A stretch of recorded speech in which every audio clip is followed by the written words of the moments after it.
So what is a CL550? It's a long, sleek, two-door S-Class, basically. And as you know, they did eventually go back to naming it the S-Class. So the new CL, guys, is the S-Coupe. Really, if you see it on the street, you know, it'll look like a two-door, but it'll say S, but it's really a two-door CL. Or vice versa. The CL is originally a two-door S-Class. So everybody been wanting to know, should I or should I not buy a CL550? And if you got disposable, tons of money, tons of cash, this video is not for you. And like me, I got enough to maintain it, but I'm gonna still tell you guys why I say do not buy a CL550, as this car is gorgeous day in and day out. And if I could buy it again, of course I will buy another one. I don't care about repair prices, but I made this title really for the viewer and for the person that's, you know, kind of tight on money, wondering, should I buy this car or not? Hey, what's up, YouTube?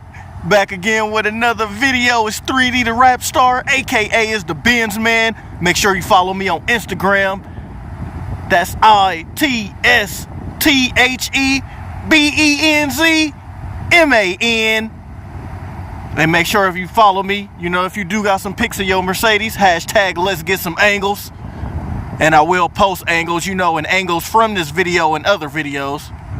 And if this is your first time checking out my page, make sure you hit that subscribe button so you don't miss another video of this bad boy right here. And just for all the new subscribers and the new people that may come across this video, my channel is about the lovely CL550 Mercedes and other Mercedes with occasional other blogs. But other than that, you know what we gotta do. Let's get some angles.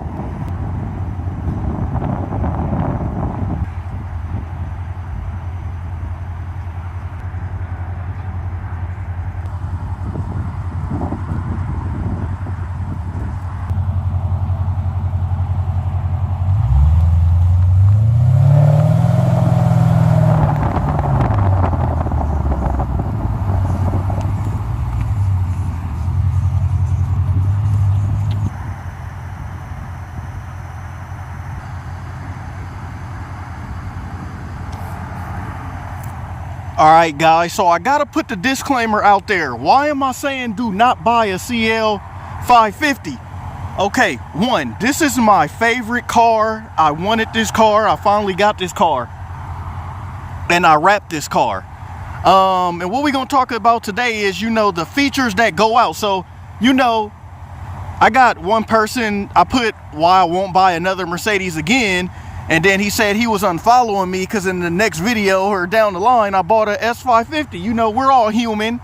Well, my bro bought a S550. I brought it to you guys on the channel. And thanks a lot for subscribing, and that's why I did it.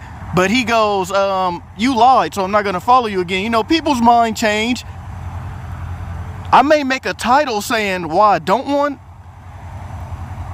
a CL550 or why you shouldn't buy a CL550. Then I'll make another video and turn around why I would buy a CL550 or why you should buy a CL550. You know, with me, to these cars is pros and cons, guys, and I'm giving you guys both of those. You know what it's like living with this car, how many mileage I go a year. Yeah, I said miles, you know. So basically, you know, I'm just giving you guys an in-depth tour. You know, I showed you guys this car roughly around 3 years ago, and I will be showing you more videos about my service on this bad boy. And you know, stuff like that, if I get new rims, new everything, etc. Alright, so why am I saying don't buy a CL550? It's a number of things that can happen to this car, and I put it in other videos. One being the suspension. If the suspension go out, you're looking at least $2 grand, $3 grand to $4 grand just to get this bad boy back on the road and back running. And the next thing that's out on my car, let me show you guys the real reason for this rant. It's not even like a rant. I'm in a wonderful mood, but just showing you guys why I say don't buy this car. Basically, I'll sum it up all in one answer right now. Don't buy it, basically, if you're looking for this car and you don't want to put money into a car to fix the upkeep. So go buy you know, a Camry or what everybody say in my videos. Everybody that's new subscribers, they look at the video and be like, oh, never mind. Oh, you want a reliable car, go buy a Lexus. Basically, yeah, that's what you should do. And so guys, I'm bringing you this video firsthand. My back window has officially went out. So look, if you check right here, I'm pressing the back to roll it down. Excuse me, hands dirty, just got off of work. And you see my dirty sweater, I'm all dirty right now. Use it as a commuter today. And look, nothing. I'm pressing the button, nothing. So guys, if you know what that means, I will not be riding pillarless for a while, as this repair will cost like $2,000, maybe 1.5. Really, to me, it's not really like oh, I gotta do it right now. So I mean, I will leave a window like that for a while, but it's no more of this. It's no more of that pillarless angle, so you don't get that pillarless frame on the other side no more and be rolling with 3 windows down and 1 up. Well, no, I'll be rolling maybe with the both rolled all the way up, and yeah, both rolled all the way up, and with the windows in the front slightly up, as I will probably get this fixed more leaning towards the summertime. On top of the back window not rolling down, the car did the start thing this morning again after I fixed the crankshaft position sensor. This is the second time it did it. I went to Chevron, got gas, and it'll start up and go right back out. It'll go to the on position, and then it'll go back out. So I'm just like, man, again, what's wrong with this? The massaging seats functions work really good, but sometimes it don't, when it don't feel like working, or the lumbar stay too far out, and then it'll go back in. And so I repeat, do not buy this car thinking, you know, it's a quick, oh, the price is low. Oh, it's low for a reason, because you know the upkeep and then maintenance do cost you, it will cost you. So as you even go up 600, 63, 65, I can imagine what the 65 prices would be like. But guys, I put well over $4 to $5 grand in this car already, so I need brakes again, and I haven't really been that far. I didn't really go nowhere. And then on top of that, don't forget, you know, you guys, your yearly service. Back tires can go out fairly fast if you know, be heavy with the pedal. And yeah.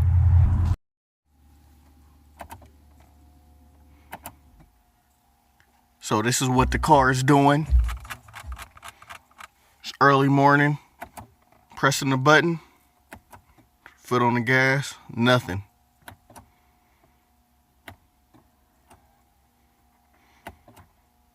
Nothing.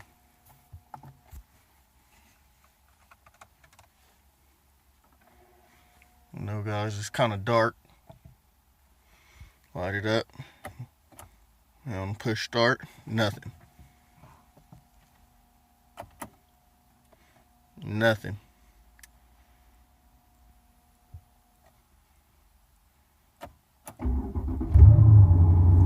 And now there it is. Guys, put in the comments if you guys know what that is. I don't know if I'm not allowing the key to roll over. It's early in the morning. I did that yesterday. I'm glad I got this footage to post for YouTube. Please let me know in the comments.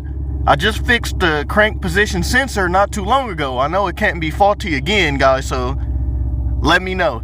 It like started like after just, it'll go to the on position, everything works fine, look like it's coming on, and then nothing. And guys, the motor mounts are out on my car, or they're pretty close to being out, but I do rev it, you know, when I'm at the light, just to hear my new exhaust sound. So, you know, that went out. There's a lot of daily stuff that before I got to 100,000, and I'm just like, man, that's crazy. If I was to buy a Lexus, you know, I don't think any of these problems will happen. But you know, you don't buy Lexus, I mean, you don't buy Mercedes for reliability. You buy these cars because of what they look like. To me, no Lexus really have the look. You know, the new CL550 do look good, I must say. I do like that one, but other than that, it's like, they don't really have a look. But as I will be trying to get a Camry or something as a second, or excuse me, a third car that I can have, because I mean, this thing is gorgeous as it looks. It do have its kinks where stuff happened, and now I gotta probably dish out money to get the other side working, and I can't ride totally pillarless no more.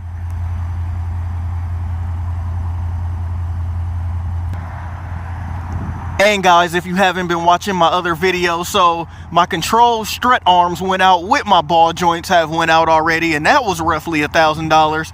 It's just a lot of stuff. And my parking brake doesn't lock. It, like, if you try to lock it, it just keeps making a weird loud clicking noise. So it's a lot of things, but it's still working and it's still driving. So I mean, I can't complain. But guys, just be aware, especially for all my true subscribers that watch my videos, if you are on the verge of getting one of these cars, what it could be like.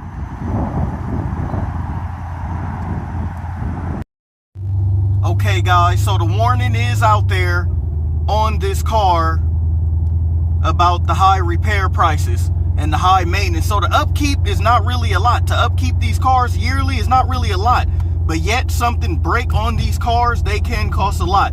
Like I mentioned in the video, suspension could be upward of $2,000. Let any sensor go out, it could be $500 plus going forward.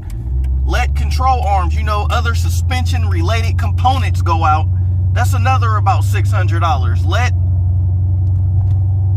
your massaging seats function go out, that's another about $1,000, $2,000. Let the driver's side back window not roll down, as I mentioned, mine's don't anymore, about $1,000. The average repair is getting about $1,000, guys. So that's why I say do not buy a CL550. But in theory, buy this car. This is a great car. This is my dream car, and as I'm still driving it, and I'm still gonna drive it. I may own it for who knows what time. So guys, make sure you like, comment, and subscribe for more of these videos. Signing out.